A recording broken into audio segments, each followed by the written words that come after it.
My name is Cameron Paul, and I am the Chief of Police for the American Fork Police Department in American Fork, Utah.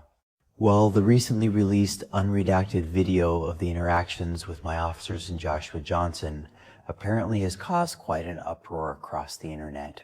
The church elders around here are pretty pissed off at me for not getting solid copyrights so that they could monetize those videos and generate additional revenue for the church.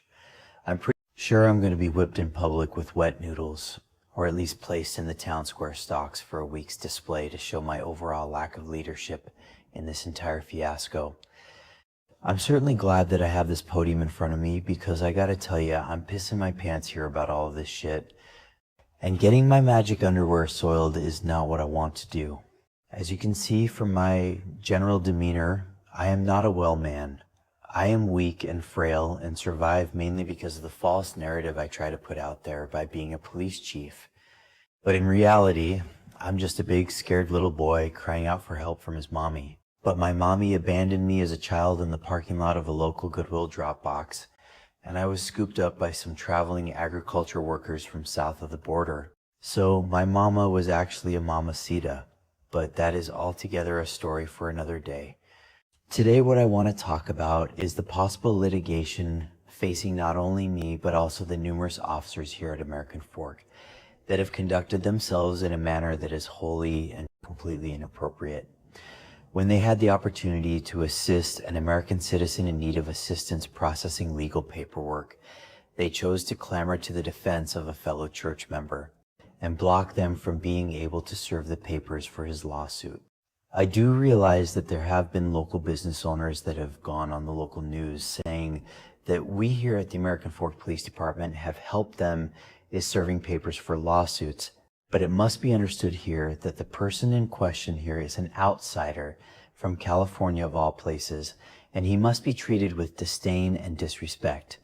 That doctrine is clearly laid out in our mission statement. However, when that mission statement was created, there was no such thing as the internet or YouTube videos where our misconduct would be seen and addressed by millions and millions of people. And some of those people are well-invested church elders. This causes a problem for us here at the American Fork Police Department. Do we do what our overall doctrine says we should do, or do we do what is right? That can sometimes be a pretty tough choice to make. But it is a choice I have to make for my own survival, so I am, unfortunately, going to have to throw my officers under the bus and place all the blame on them. This includes the part-time office worker who typed out my previous speech. I didn't write that, and I was only reading from a teleprompter, so I take no responsibility for the words that came out of my mouth. I am, without a doubt, a paid-for-talking head, and when knowledgeable YouTubers like Brian over at Here's the Deal, or the Civil Rights Lawyer, and other high-volume YouTube channels start paying attention to the misdeeds you are a part of, it is time to change your tune and hopefully get out of this entire mess with your hide still intact. I am unsure at this point if I will be able to do that. My overall uncertainty stems from my past and being dumped at a Goodwill drop box as a child, to say nothing of the polygamy I had to endure at the various summer camps we were forced to attend in order to climb the ladder within the church. Because at the end of the day, we are Mormons around here, and just like the Church of Scientology, some pretty crazy shit goes on behind closed doors around here. I am at this point considering packing up my meager belongings and moving to California so I can pursue my dream of becoming a transgender storytime drag queen. But I haven't finalized my plans on that, so for right now I have to keep this job as chief of police so I can hopefully pay for the move out west to California. I'm thinking Los Angeles might be a good choice for me. There seems to be a lot of like-minded people who live there. Just think of it, folks. I could actually become a neighbor to a woman like Karen Bass. What could possibly go wrong with that decision? I mean, some of my more recent decisions certainly have been good ones, right? Oh, and by the way, since Reckless Ben has had such great success with his GoFundMe campaign, I have decided to start one of those myself for my transgender transformation surgery.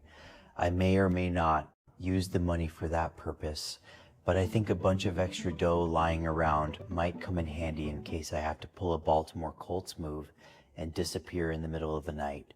I'm sure that once I ditch the city-provided costume I wear to work every day, I'll be able to blend in with the rest of society fairly easily.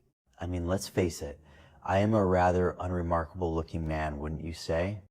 And if I chose to take up residence next door to you, or even under a bridge somewhere in California, I wouldn't stick out like a sore thumb.